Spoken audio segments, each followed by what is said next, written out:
Hi, this is Leland Chee, creative executive at Lucasfilm, and you're listening to Coffee with Kenobi with Dan Z. This is the podcast you're looking for. It's true what they say. You are the chosen one. Join me. Together we can change the balance of the universe. You are growing stronger, my son. Am I, Father? Vanity, however, is getting the better of you. How so? You have done what is forbidden. The chains. The chains are the easy part. It's what goes on in here that's hard. Don't you see, child? You are alone now. I don't need you anymore. Ahsoka. Ahsoka, listen to me.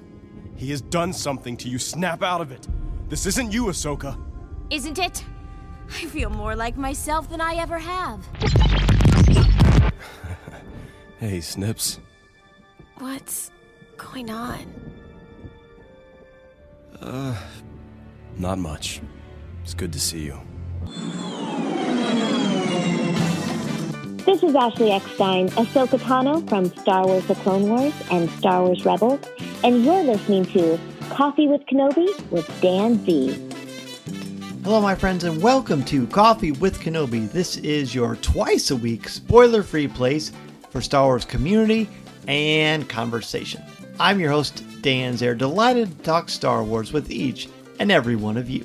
Since May of 2013, whether you are a fan of Star Wars films, Disney Plus live action and animation, books, comics, collectibles, or Star Wars experiences at the Disney theme parks, on Coffee with Kenobi, you are among friends as we virtually share a cup of coffee or whatever beverage you would like to enjoy while talking about this galaxy far, far away. Thank you to the official travel partner of Coffee with Kenobi, MEI and Mouse Fan Travel. Check out coffeewithkenobi.com/mousefantravel for a no-cost, no-obligation quote, and let them know Coffee with Kenobi and Dan Zare sent you. On today's show, we talk about the second part of the famous Mortis trilogy from Star Wars The Clone Wars. This episode is titled Altar of Mortis, and I am joined by Greg Cass and Colby Mead. So pull up a chair, grab your favorite coffee mug, and let's have some coffee with Kenobi. Hello, friends. It is time once again to dive back, or actually more, not back, but for the first time on Coffee with Kenobi, we are exploring the Mortis trilogy. We are on the second episode of the Mortis trilogy. This is, of course, from season 3 of Star Wars The Clone Wars. It is the 16th episode, and I've got two wonderful, insightful guests who are going to join me to talk about the second episode. First, from the Colby Cast, Mr. Colby Mead. Hello, Dan. Thank you so much for having me back. I always love joining you and really looking forward to our conversation about this specific topic. I am too. You are going to be a great person to learn from, as is our next guest. You know him from the Rebel Base card. There are many, many different iterations depending on where Greg is deciding how he's going to label the breakfast food or whatever. But you know him also from Ion Cannon, the amazing Greg Cass. Greg, welcome back to the show. Oh, thank you so much. I'm really excited to be here. And like Colby, I'm excited to talk about these episodes, which are a weak spot in my fandom. I haven't experienced them as much as some others. So thanks for the opportunity. You are so welcome. I'm looking forward to learning from you as well. So I've said this before last few weeks. This was the first time I've rewatched these since they first aired. So it's almost like they're brand new to me. And boy, oh boy, when you watch these, you've got to watch them more than once. And I don't say that lightly. Sometimes, people say, I got to watch them more than once to really get it all. And I don't always feel that way. But for these, 100%. So we'll do what we always do when we start our reviews. We're going to give one word to describe the episode and overall thoughts. So I'll go in reverse order this time. Greg, we'll start with you. One word and overall thoughts on Altar of Mortis. Well, and I'll just note, I'm very much in the same boat as you. I watched Clone Wars as it came out live Friday nights, I think it was. But I haven't revisited a lot, and that was a really busy time in my life. So I enjoyed it. I bear no ill will to it, but it is exciting to revisit. My one word is allegory. And it is representative of how I never know how to watch this episode. Is it pure allegory, pure symbolism, and this kind of mystical realm where nothing is what it seems and it all has some deeper meaning? Or is it literal and it is what it seems, and we should understand these events as being that way? So I lean a little more into the allegorical, that there's something going on here and I'm seeking to understand it. And I will continue to rewatch these episodes and be thinking about what those symbols are and how this impacts our wider galaxy. And so my overall thought is that they are great, but they are challenging, and they are, not I'm just having a drink on a Friday night watching a cartoon. They are, really mythological and deep. And so I'm excited to get to unpack that with you fine gentlemen. Definitely.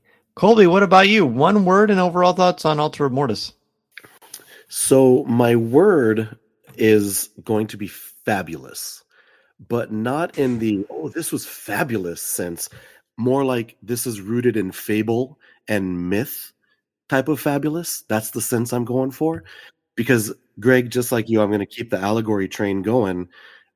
I have no idea what to make of these episodes. Are they real? Are they not? Did this happen? Did this not?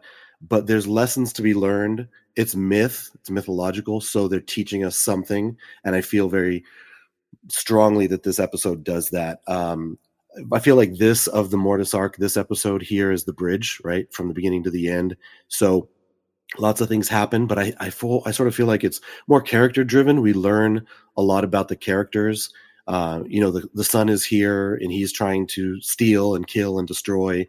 We see some inner demons coming out with Ahsoka. We've got Anakin doing the Anakin thing and Obi-Wan constantly looking at the bigger picture. And that's sort of like where that's them in a nutshell, right? These characters. So I think that we can learn from them. And I think that that's what this episode does, is it teaches almost like a mythological type of lesson. Very much so.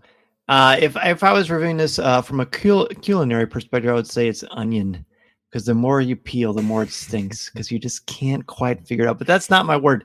My word is nuance, because I feel like something that the son does in the first episode that is very much on full exhibit here is, look, it's not quite as simple as you make it.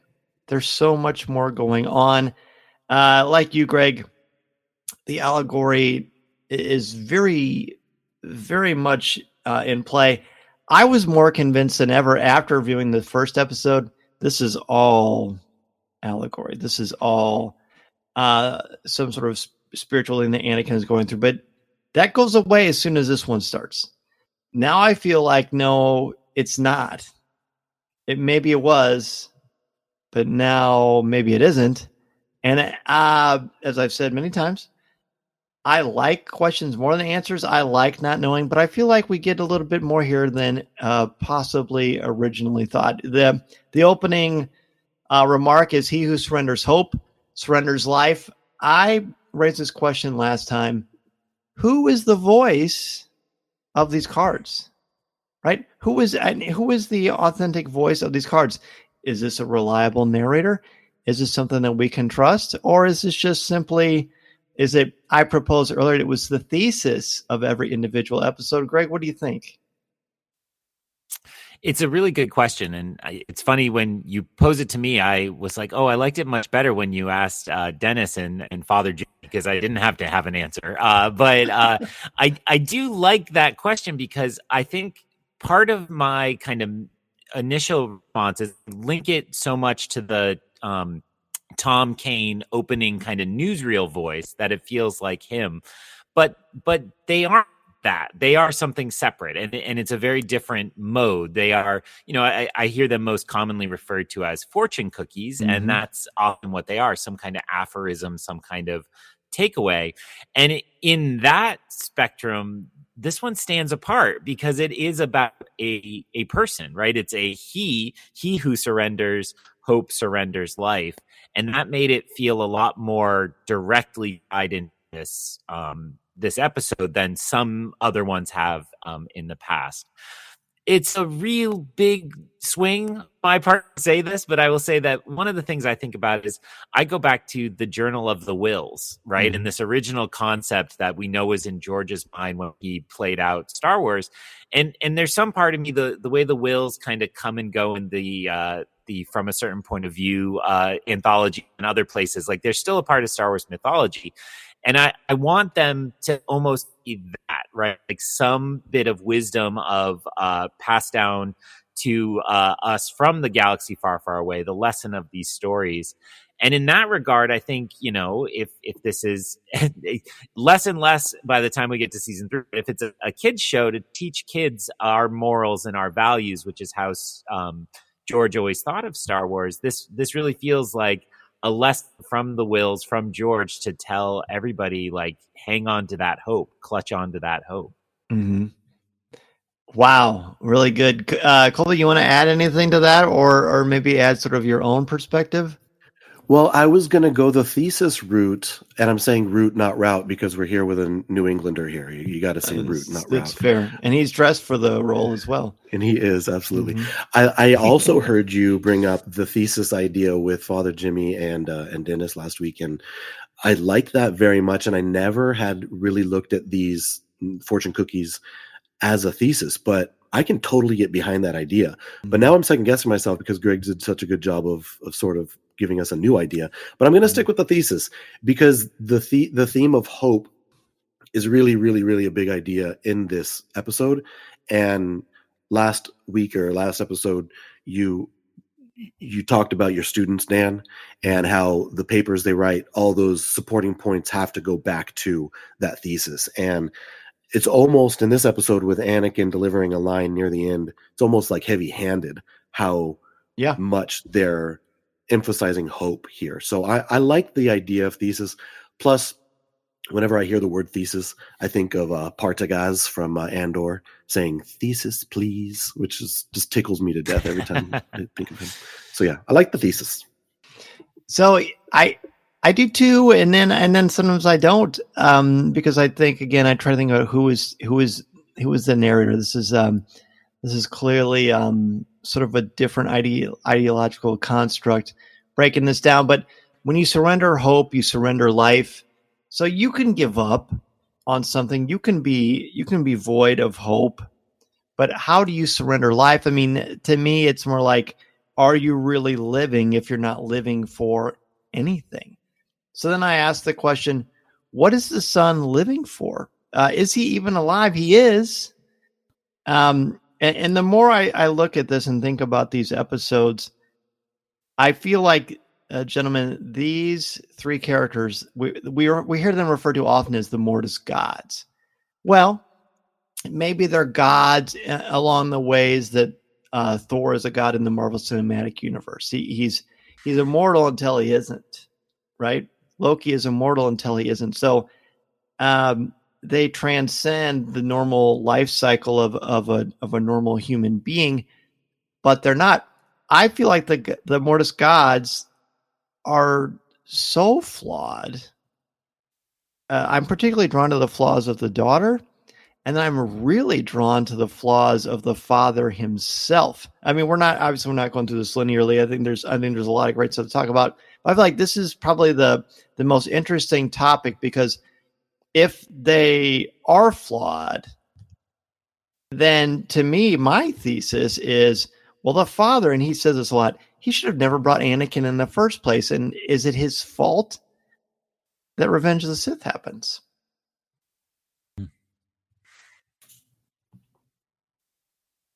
What do you think, guys? That's I mean, you're right. You're cutting right to the quick and getting into the deep parts of this. And I really liked your comparison to like Thor, because part of how they set up those characters, at least in the cinematic universe, after listening to your comic book episodes, I know I'm not in your league on comic book, but in the films for Thor, they set up kind of that the gods are just something that we aren't ready to comprehend. And that relationship fits really well between our Jedi and, in the first episode is called Overlords, as I recall, right? And so these are overlord, they're this level of power that we're not ready to understand. And so in a primitive sense, they appear like gods, even though I think you're right not to put like a benevolence or a kind of Christian God framework on that in any way. What strikes me, I'm going to dodge your question about the father by saying, like, I thought this episode really helped define the two children in the selfless and selfish categories. And there are these classic versions of George Lucas talking about his mythology where he's like, that's the whole deal. That's all it comes down to, right? The light side, the dark side, it just boils down. Are you acting for yourself or are you acting for others? And I found that really compelling here to see that kind of brought to the surface more. And we see the son actually has a very Kylo Ren line when he says, like, we'll destroy the Sith and the Jedi and we'll do something greater. And I was like, wait, he's referencing Kylo Ren the way he references all those other dark side characters. He's prefiguring Kylo Ren.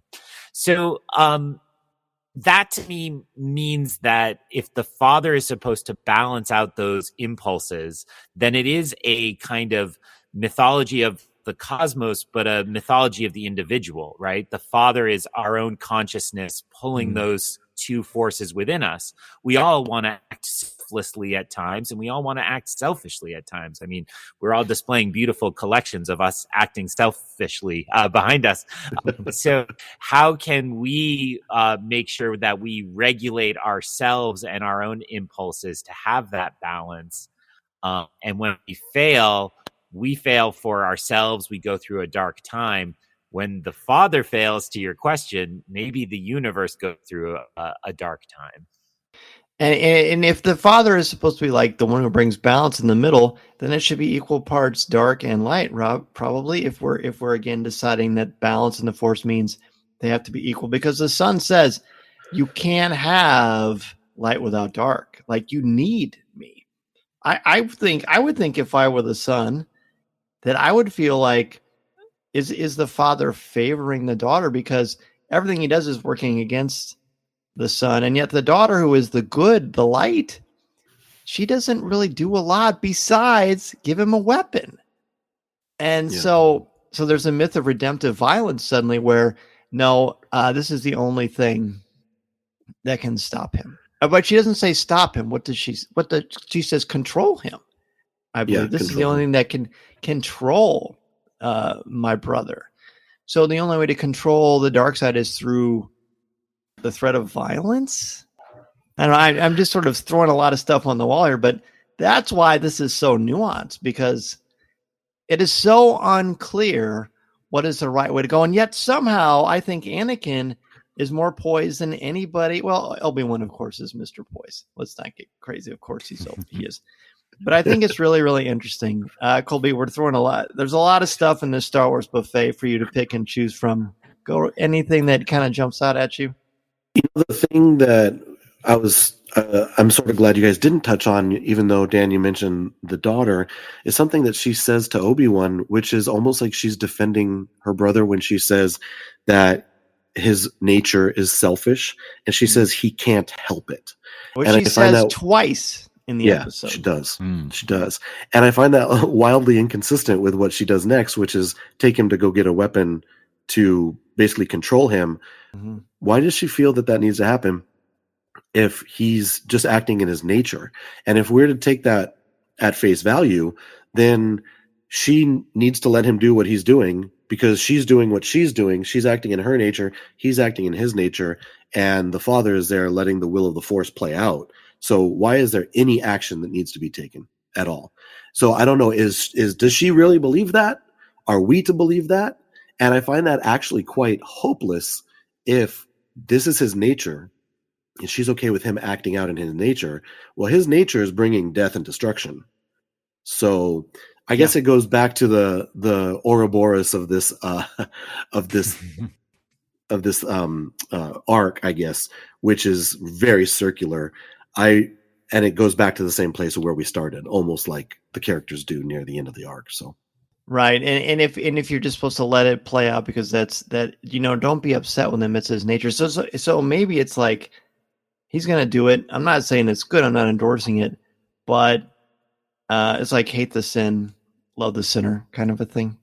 Sure. I don't know. What do you think, Craig?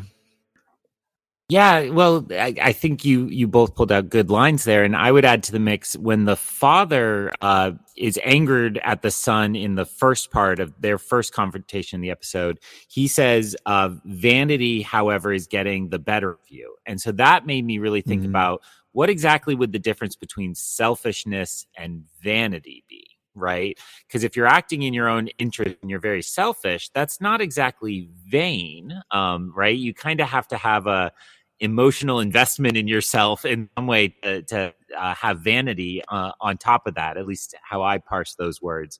And so is it that he can't deny his own nature, but when he, to use the 70s phrase, is high on his own supply or, high on himself, is that then like, that's what pushes him beyond, is that you can't then actually, you hurt the balance and get even further out of balance because of that.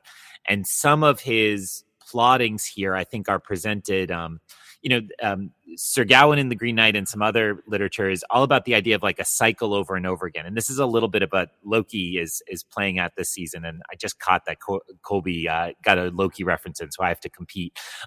So it's playing with this idea that if you're on a recursive track where you're going over and over again, then there's often the literary moment is when you change that track enough that suddenly it's going to go differently.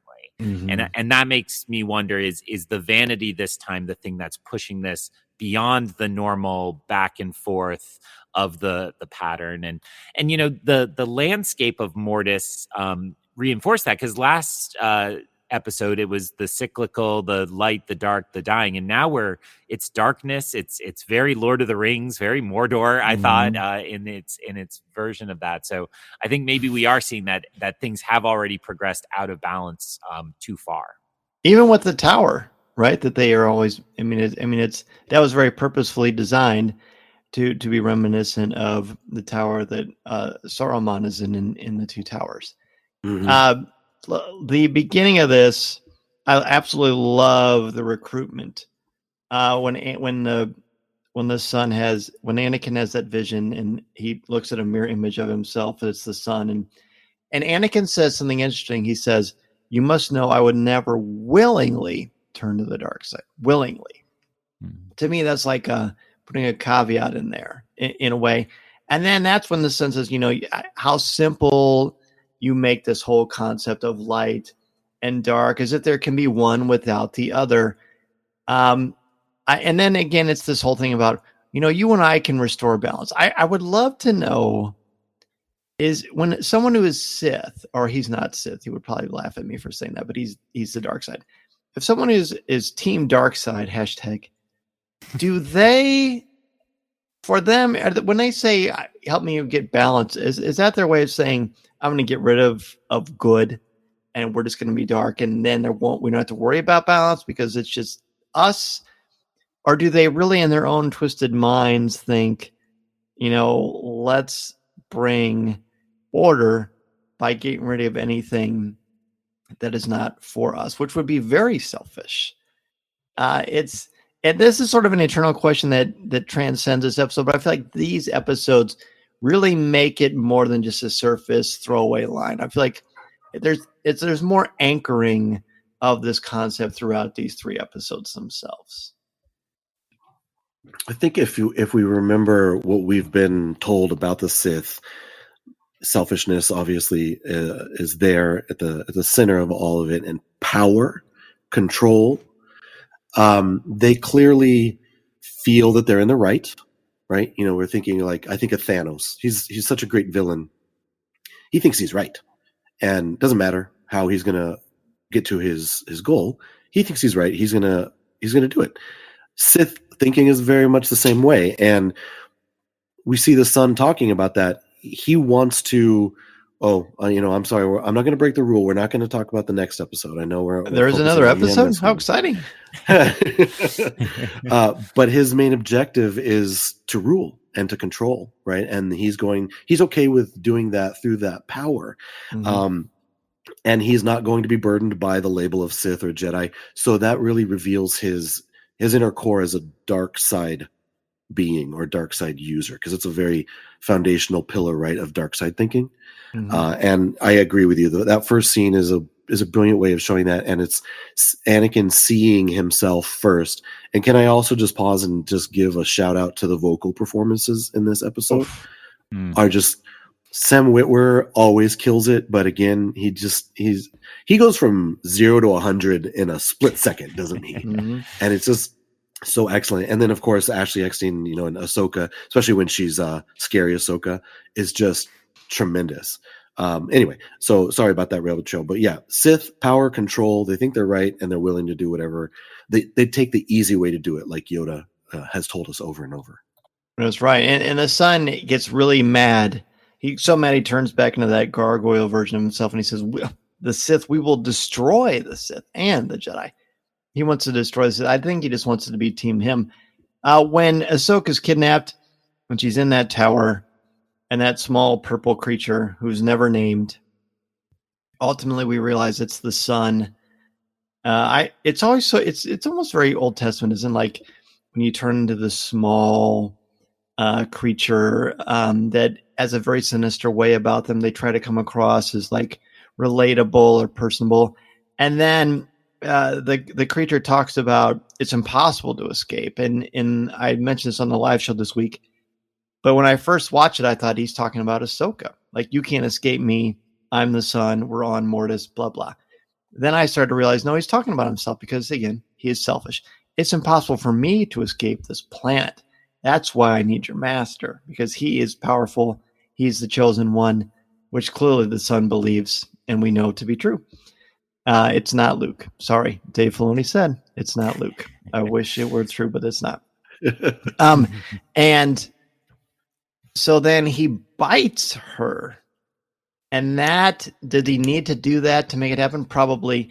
But it's this wonderful vampiric thing, which if only we had a literature professor on the show. Oh, wait, I've only got 2 wishes left. Greg, what do you think about that? I feel like that was really symbolic and really interesting. Yeah, I actually, it's so funny you mentioned that. I'm just helping a student edit a paper on Nosferatu, specifically the first film adaptation of Dracula, and I do think that it has to turn bestial, right, in this episode, not in Dracula. That when the conflict comes up, that's when the 2 children turn into their beast forms, right? Like they're letting their true essence. And I'm not going to pretend to be as good at unpacking the Griffin as you all were on the previous episode, but there's something majestic about the daughter's beast and something very monstrous about the son's bat-like creature. Yeah. And so the fact that it takes a bite, something that is inhuman in that regard and less than human, subhuman, I think is meaningful there. And I want to echo what Colby said about, like, when Ashley leans into that performance, I just see her in the voice booth having the best time and doing such a nice kind of swerve on it.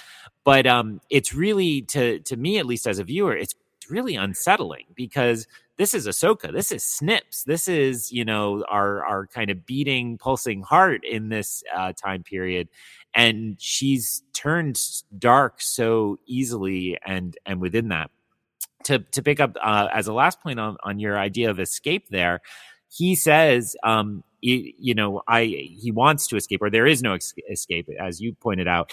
That to me is an echo, his version of it is his nature, right? He can't escape these actions because this is who he is. He is somebody who is trapped by his own machinations and will always be monstrous within that. And that is vampires, right? I mean, Twilight made vampires cute and sparkly, but really, vampires are monstrous, and they're trapped in this life. And to be infected by a vampire means you're going to have a waking life, right? It's a dreadful fate. So I think that is part of what his nature is he's trapped here in this role. I love it. Yeah, so I think last week I said Elizabethan era, but I think I meant Victorian era for Bram Stoker's Dracula. I'm so fascinated by that bite sequence. I love the novel Dracula. I've taught it probably 25, 30 times. I know it very, very well. And one of the things that's interesting to me about what Dracula does is he subverts the culture. He subverts what is appropriate, what is contextually how things should play out. That bite, look, I want to be really, really, really clear on this. Dracula's parents, if you're listening to this with your kids, fast forward about 30 seconds. Dracula is all about sex. Okay, it's this transmission of bodily fluids through the bite itself, right? That's not going on here. That is 1,000% not going on in this episode. There's nothing sexual about the episode. However, I think it's been 30 seconds. Welcome back.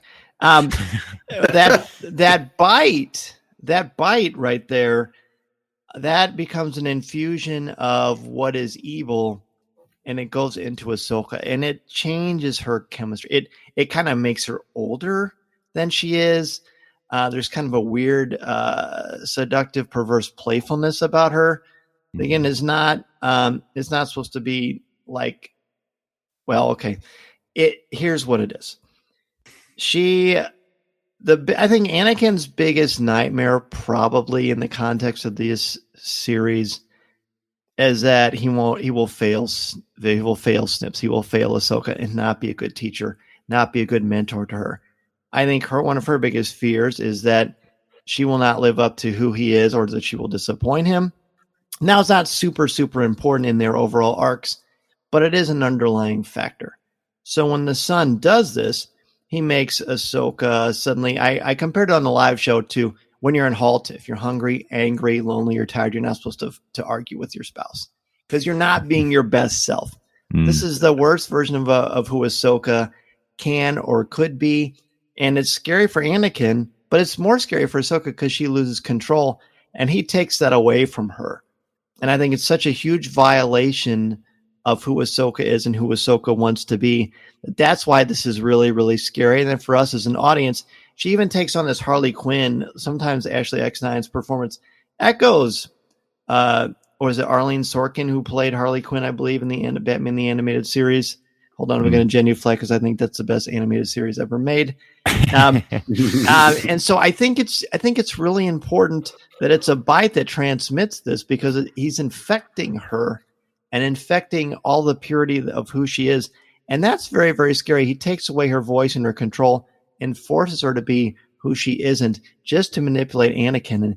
And that's why he's so selfish. It's so disturbing. And I'm really glad that we're talking about this, because it's so confusing. That scene, and I'm always asking myself, why does he have to bite her? Now I know, because you smart gentlemen have explained it to me. But what I get from it is it's so disturbing and so gross, and he is violating her personal space. He's violating her physical body. It's not just like a wave of a hand, right? We're not just, or force lightning. This is teeth sinking into her skin, and it is a reflection on his nature. Again, you brought it up, and his nature is quite disturbing. So I don't know. It's a disease. It's an infection. Like this evil, this dark side is an infection, and is played out as a virus. Yeah, and I don't know that there's anything else but a bite that could really show us that in the way that it did. So, good job, director. Yes.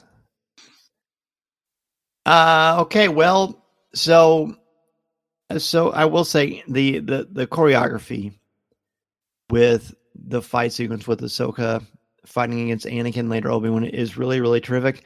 But before we get to that, we're introduced to the dagger of Mortis, which, again, as we said at the top of the show, is something that can be used to control the son.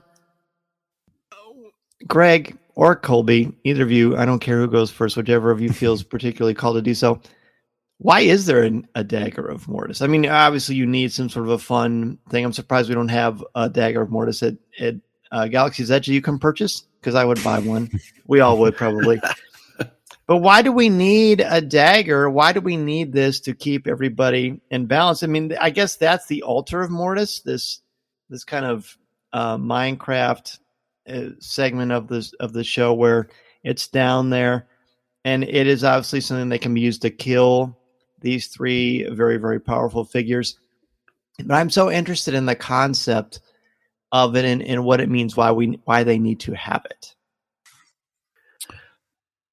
Go ahead, Dr. Cast, because I am also confused. I will just add that maybe they just needed something for Obi-Wan to do, and they also needed to introduce this artifact for a further use of it in the next for episode. Sure.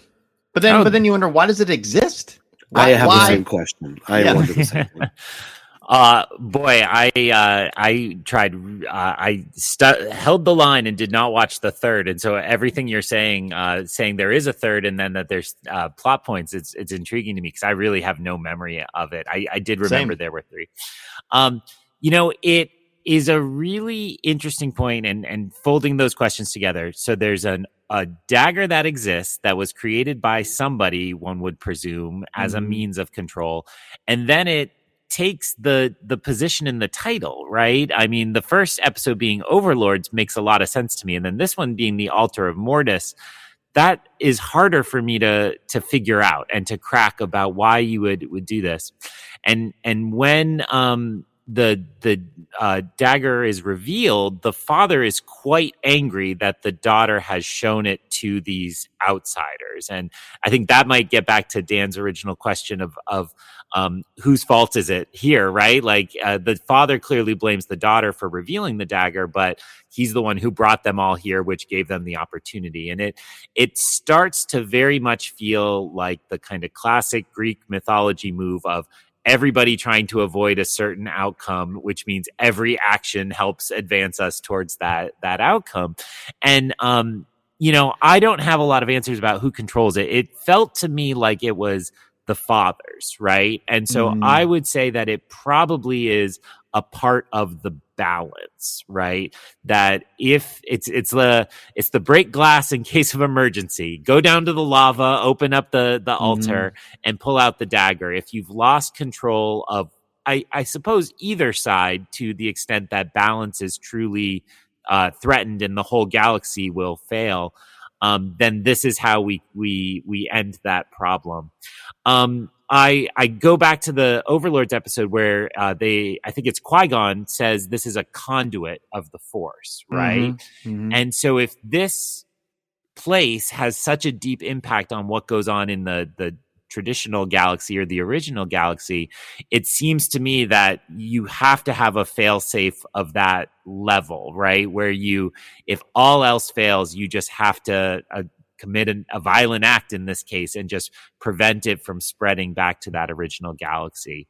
The one answer I'm sure of, because I've watched the internet speculate wildly, I don't think it's Abeloth, and I don't think it's the mother. I don't expect her to come in and be a part of Ahsoka. I love you, internet. I love all the things you come up with, but I think this is very much the mythology is the Trinity, and that is where we're going to continue to explore this group. Love it. And I would say I will not say I love the internet. I will say I tolerate you, internet. I'm grateful that it has brought me these wonderful people into this awesome Star Wars community. I thought about this when you were both talking about this, and it feels sort of Old Testament in a way. I mean, Trinity certainly is New Testament, but an altar is used for sacrifice, right? To honor, to celebrate a god or an idea, a creed, which is a religious idea. Mandalorian is not a race; it's a creed. This is not Mandalorian, but on an altar, there's a sacrifice, and in the classic Old Testament sense, Abraham is asked to kill his son, as a test of his faith. In this example, there is a sacrifice, and it is by the daughter who is the light side, and she sacrifices herself to save her father, who is the one in the middle, not like the Bendu. I think the Bendu was not missing any pages in the middle manual. because if the father, who is the middle, if he's the one who creates the dagger, and I do think that makes the most sense, then I don't know. It's almost unfair to say that creating the dagger makes you evil, because a lightsaber is used for knowledge and defense, just like the Force, never for attack. So you have to do something as a failsafe. You know the sun is going to be dangerous. But I really think, because I kept thinking, why is this called Altar Mortis? Because there's a dagger? That's why. No, that big platform where everything happens, that suddenly becomes the altar because she becomes sacrificed. And I think it's really beautiful. Let's be honest, the daughter isn't much of a well-rounded character. She's pretty one note. The son is not. He's not, super multifaceted, but at least he voices his sort of, it isn't really struggled, and he's pretty sure about what he wants to do, but it's not until he gets more confidence. He incites all this anger and this conflict, as the daughter says, this conflict is making me stronger, isn't it? The father notices, you're much stronger now. I'm going to have to restrain you. And then the son feels threatened, sends his force lightning. Bad things happen.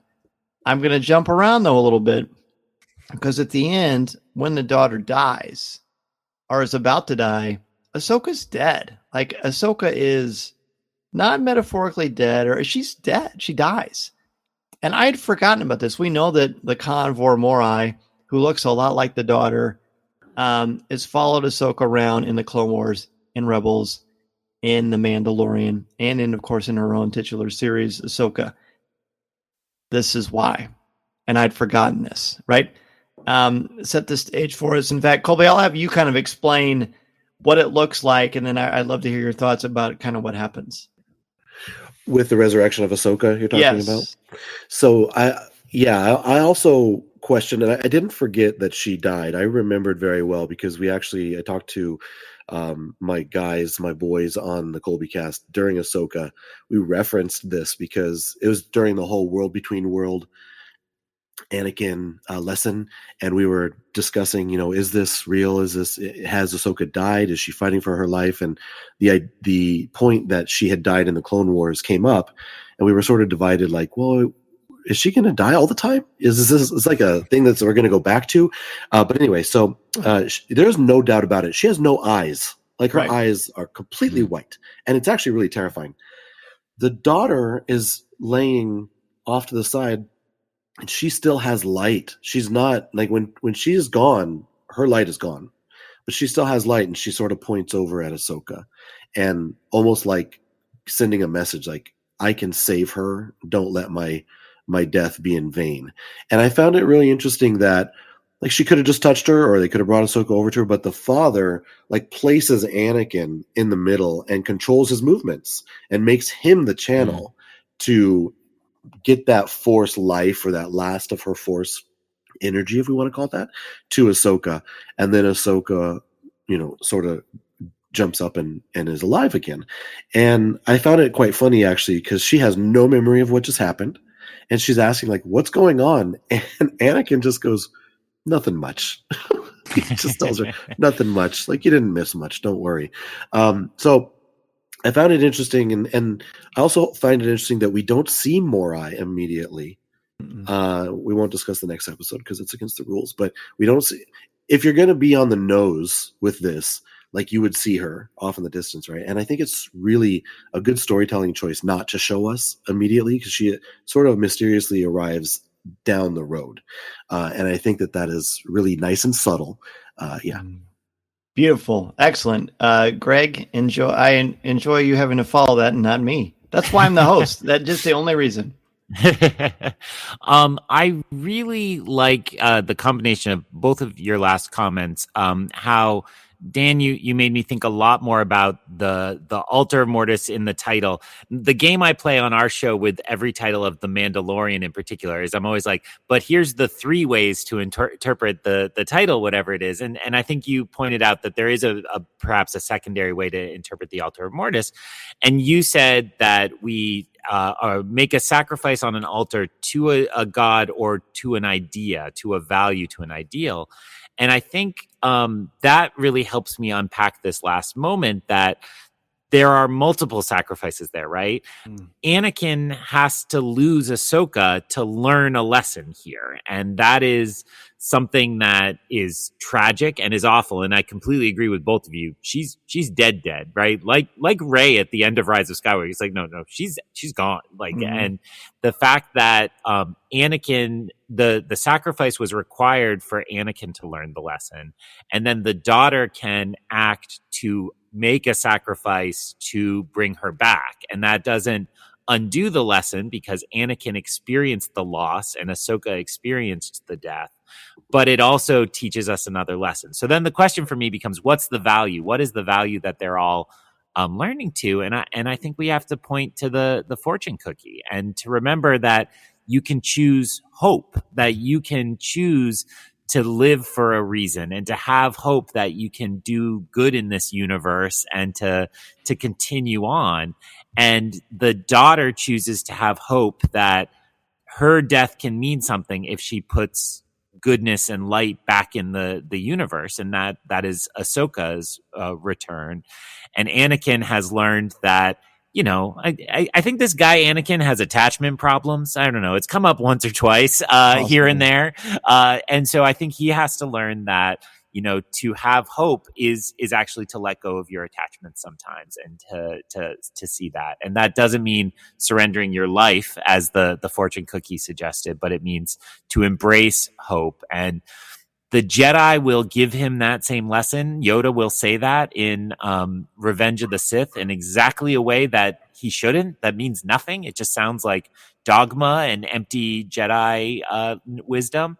But there is a truth to it in the light side that, you know, that if we really believe in what we believe, then loss and you know, separation doesn't matter in the world of the Force.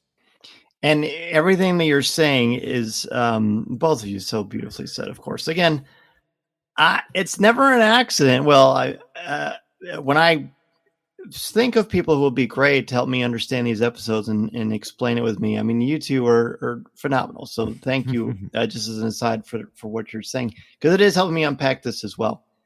I looked at this and I actually paused it at the scene where the daughter is on one side, Ahsoka's on another. They're both floating. Anakin is kneeling down. His eyes are up as if to the heavens. His hands are out, down, facing the ground. And then above him, the father has got his hands outstretched. And this is a massive Christian metaphor here, but the father has his hands outstretched like Christ on the cross, maybe representing the New Testament, the Old Testament representing the daughter down below as the sacrifice from the knife itself. And then they're shaped, if you pause it, they're shaped like a triangle. They're shaped like a trinity. It's amazing. It's amazing. And it's probably happenstance, but maybe it isn't. But, you know, when you teach English or whatever, you find a lot of connections that drive a lot of people who are more into quantitative data crazy. And I'm very at peace with that. So I think it's really, really cool because this is an idea, you know, the father is the middle, but he is also standing above Anakin. So his hands are up, Anakin's hands are down. It's almost like they're a perfect little statue. And then he is the one who brings balance to the Force. So Ahsoka is the dark side of the Force because there's death there. Mm-hmm. The daughter is the light. She is the good side. So as the balance of the Force, he is the conduit because the Force, again, is an energy field, first and foremost, created by all living things. So he transmits that energy. He's the conduit. He's the catalyst to connect those two ideas because, you know, like you both said, she can just go over and tap her and boom, comes back. But no, it has to be Anakin that does it. Also, again, making us fully understand that the daughter is now truly inseparable from Ahsoka. And boy, oh boy, it's hard not. Well, I'm not going to break my own cardinal rule here of this, but it's really, really powerful. I've said this a lot too, so I also say a lot that I say things a lot. Oh well, I guess here we are. Isn't it interesting? Isn't it interesting that this episode truly truly, I think, and I'm assuming the two of you will agree with me on this. I think this is one of the most profound, challenging, allegorical pieces of storytelling ever done in the world of Star Wars. We are not trying to find connections that aren't there to fill up space on a podcast. This really is some complicated stuff that does not have easy answers, and I hope we never get them. I really do. But I feel like the two of you have helped me kind of come close to understanding what's going on here. Can I just put like a quick dot on this specific scene that we're talking about? Number one, visual storytelling, right? The importance of what you just very well eloquently said. They could have done it in any way, and they did it. And it also goes back to the same type of visuals from the first episode where he has his test and he's holding up the brother and the daughter and the son. Again, light on one side, dark on the other, Anakin in the middle. It's just reinforcing that whole balance. But there's also more of a micro level that, Greg, when you were talking, made me think all the way back in the beginning of this episode. Anakin is ultra motivated to go after Ahsoka. He hasn't learned that lesson, right, about letting go, and he really never does he, until the end of Return of the Jedi. But Obi-Wan is saying, no, you're falling into a trap. The son wants to separate us. He wants to divide us. We need to go find the father. He'll know what to do. Let's stick together. And Anakin says this. He goes, no, I have to go save Ahsoka. It's my fault. And that she got taken. And it made me think of the guilt conversation that you had, Dan, last episode about this arc, which he's still fighting that guilt. He feels guilty that he lost Ahsoka. He has to go get her back. And now, fast forward to the end of the episode, he has lost her. She's gone. And that's when he delivers that really on-the-nose line, which I think is great. He says, there is always hope. And that's when we sort of see this beautiful visual storytelling ushered in that you were talking about. If this was the Anakin that faced off against Palpatine in Revenge of the Sith, I don't think he turns to Vader. I really don't. He's the most centered and grounded. When he loses Ahsoka, he could just go ballistic and just fully engage his core, potential tendencies, and he doesn't.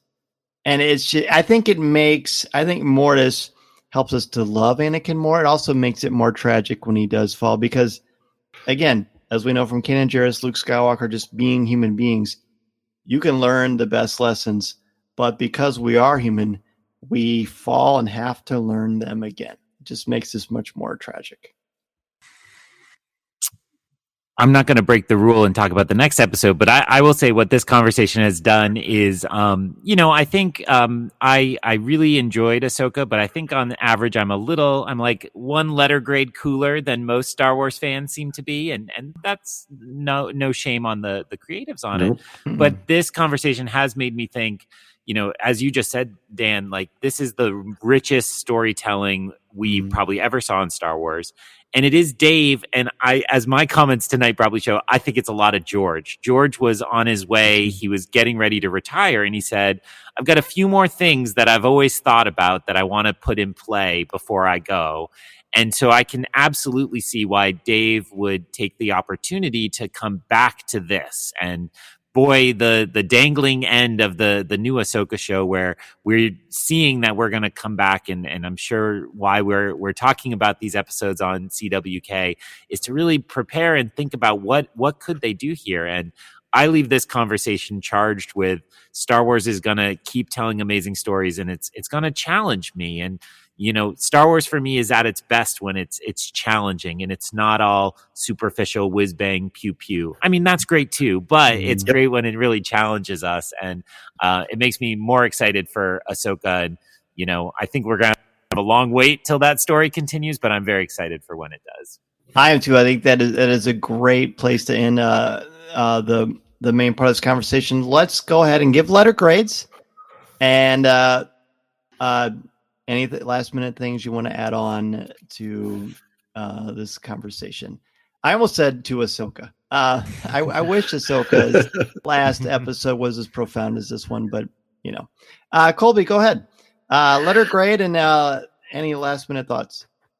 I will start by saying I'd love to have an oral history of this arc, just from the pitch meeting, just through the development. You see every so often you'll see a really good comprehensive article about an episode of television or a movie and how it all came about. I would love to know more about when George walked in the conference room that day and said, I got an idea for you guys. Right?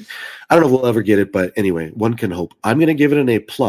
And as many times, I upgraded it after our conversation, because at face value, I started out our conversation saying that this is a good bridge from the first episode to the third episode, but there's so much more.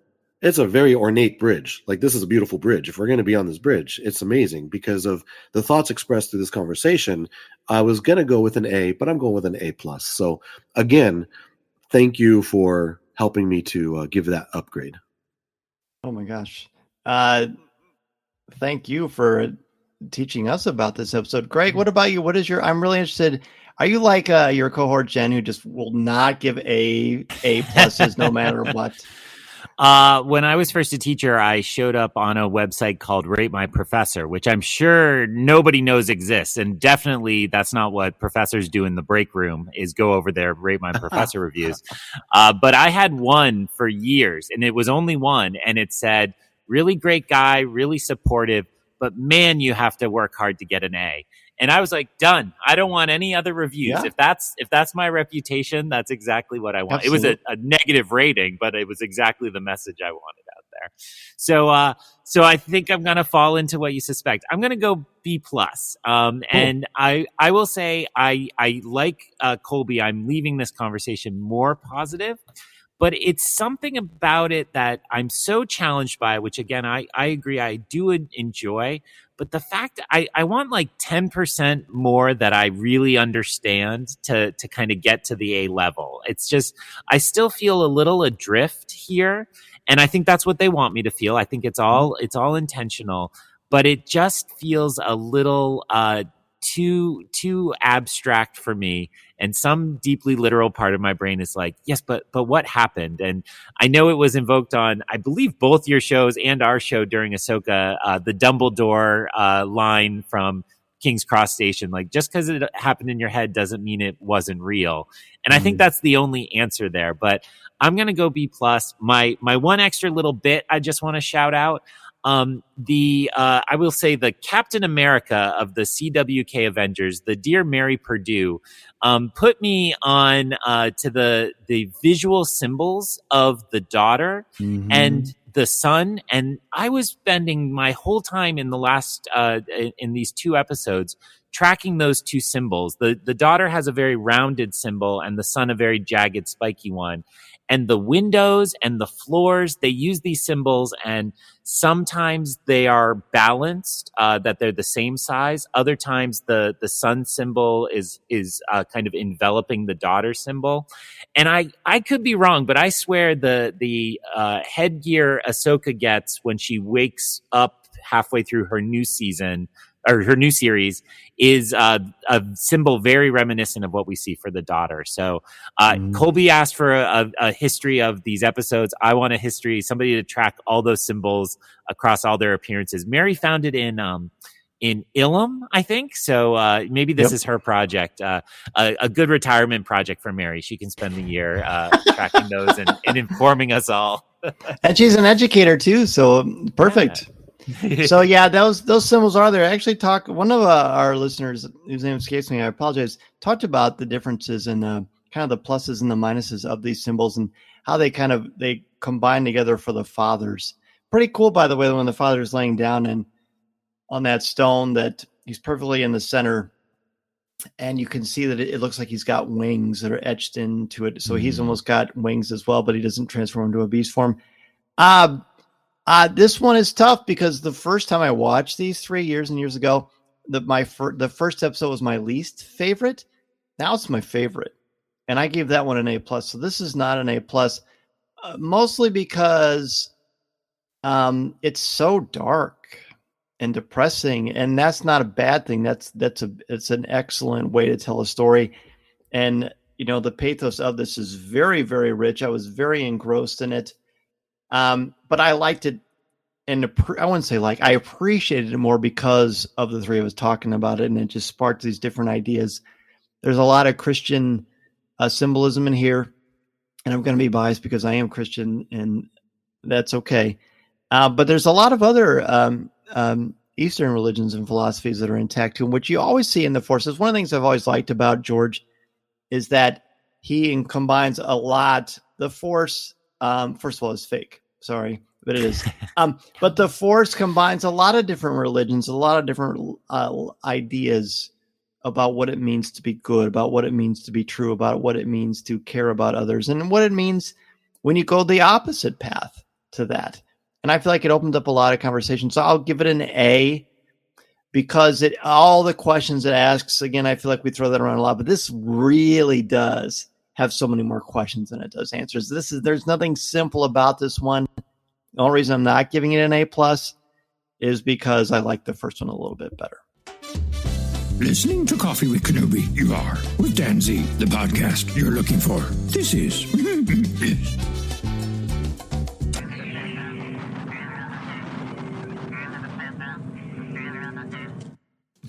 We've got one more left. I cannot tell you how much I'm enjoying going through these Coffee with Kenobi style, and having the two of you on really was so illuminating, and I just could not be happier. Colby, as always, you continue to just bring so much insight and joy into the conversation with the Colby Cast. Please let us know what is going on with the Colby Cast and where people can find it, as well as you. Well, thanks again, Dan. I love being on Coffee with Kenobi. You're the reason I have a podcast. This is where it all began.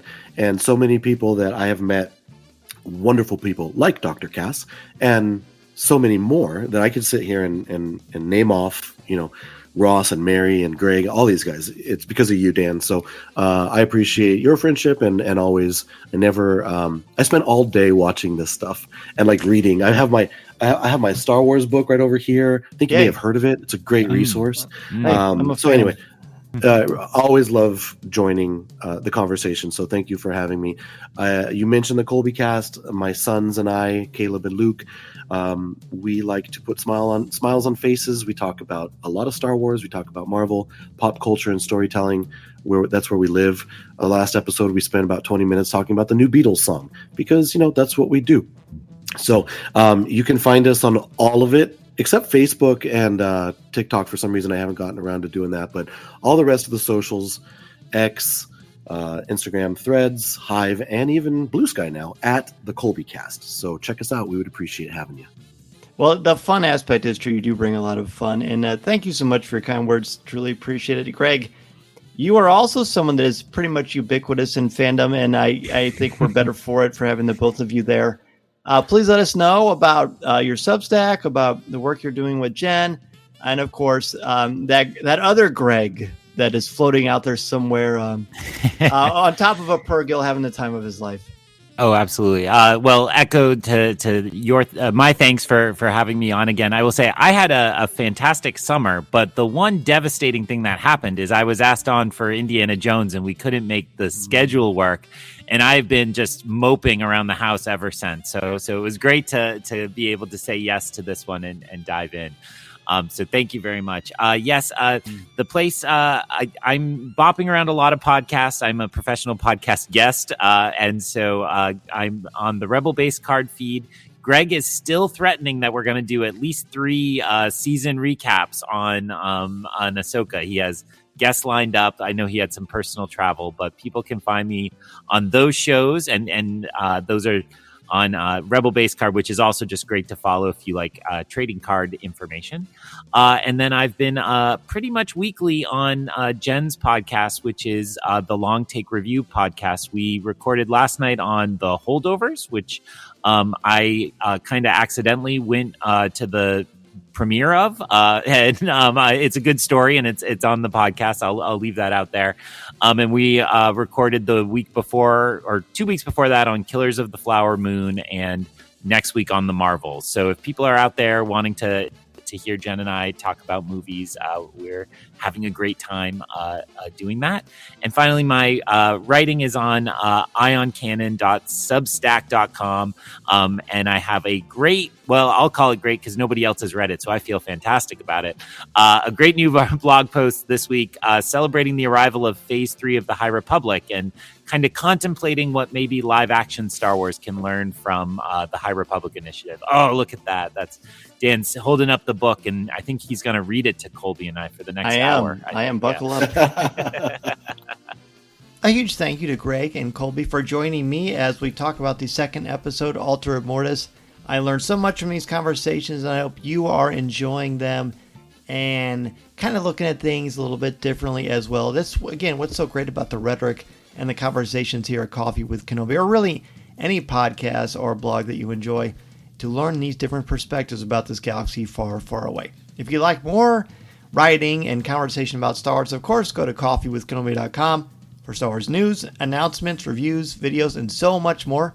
The official travel partner of Coffee with Kenobi is MEI and Mouse Fan Travel. Please go to coffeewithkenobi.com/mousefan-travel for a no-cost, no obligation quote that can help you plan your magical vacation to all things Disney, including the East and West Coast homes of Galaxy's Edge, which are, of course, Walt Disney World and Disneyland. They can also help you book that Disney cruise and do all the things that go into what can be sometimes daunting, that is a Walt Disney World or Disneyland vacation. They will help you make things as smooth as possible and give you that peace of mind we all appreciate when planning our family vacations. Coffee with Kenobi is live every Tuesday night at coffeewithkenobi.com/CWK live at 7 o'clock p.m. Central Standard Time. Get your top 5 list ready to talk about the third episode of Mortis. That is Ghosts of Mortis. Looking forward to that. Again, get your top 5 list ready. You're always invited to join me at 7 o'clock p.m. at coffeewithkenobi.com/live on Tuesdays.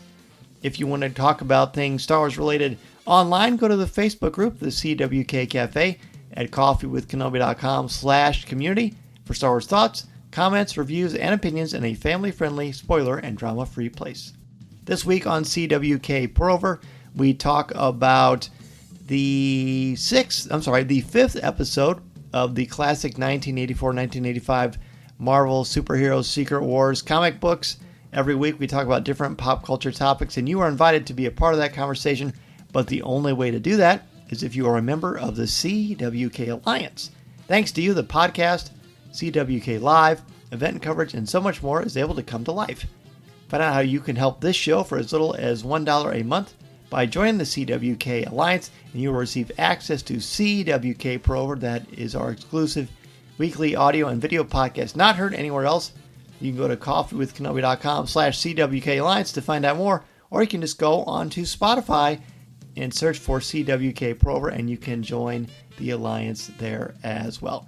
And 10% of your monthly contributions to the CWK Alliance go directly to the St. Jude Children's Hospital. Feel free to email me anytime at danzy@coffeewithkenobi.com.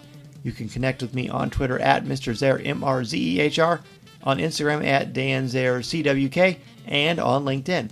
Coffee with Kenobi is on social media like X, Instagram, Pinterest, TikTok. You can give the show a like on Facebook at facebook.com/coffeewithkenobi, or subscribe to Coffee with Kenobi's YouTube channel, where you can find access to over 700 videos, past live shows and events, and this podcast.